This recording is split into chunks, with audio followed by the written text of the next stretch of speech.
দেশের লোকসভা নির্বাচন যতই এগিয়ে আসছে ততই রাজনৈতিক দলগুলোর মধ্যে প্রচার জমে উঠেছে। বিরোধী দলগুলো প্রচারে তেমন একটা হালে পানি পাচ্ছেন না। বিশেষ করে এ রাজ্যের তথাকথিত বামেরা শহর থেকে পাহাড় কোথাও মাটি খুঁজে পাচ্ছেন না। শহরে গেরুয়ার দাপট আর পাহাড়ে চলছে তিপ্রা মথার দাপট। বামেরা এক নাগাড়ে 25 বছর এ রাজ্যে শাসন করেছে, এর আগে 10 বছর শাসন করেছে। ফলে ত্রিপুরার মানুষ বামেদের শাসন বেশি উপভোগ করেছেন।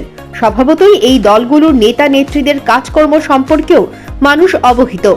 অধিকাংশ মানুষ তাদেরকে এখন আর তেমন একটা পাতে তুলতে চাইছেন না, কারণ তাদের অনেকেই মানুষের সঙ্গে প্রতারণা করেছেন, অনেকেই সরকারি সম্পদ আত্মসাৎ করে নিজেদের ব্যাংক ব্যালেন্স বৃদ্ধি করেছেন।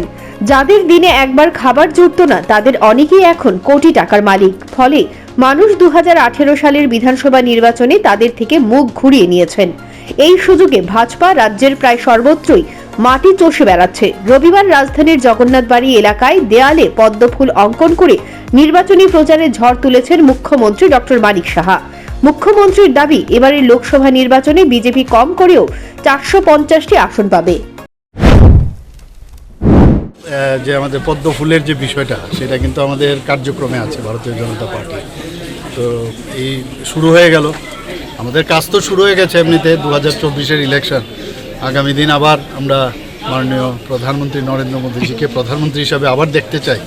তো ত্রিপুরার থেকে অনেক জায়গায় কাজ শুরু হয়ে গেছে। আমি আজকে পদ্ম ফুলটা আঁকলাম, সময়ের কারণে আমি পাচ্ছিলাম না, তো এটা আজকে শুরুয়াত করলাম। তো সব জায়গায় প্রচার চলছে।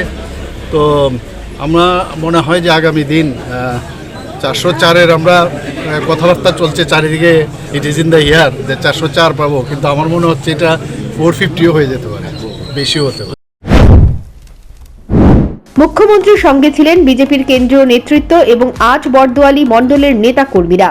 নির্বাচনী প্রচারকে ঘিরে দলের কর্মীদের মধ্যে ব্যাপক উৎসাহ উদ্দীপনা প্রত্যক্ষ করা যায়। Bureau report, news prime Tripura.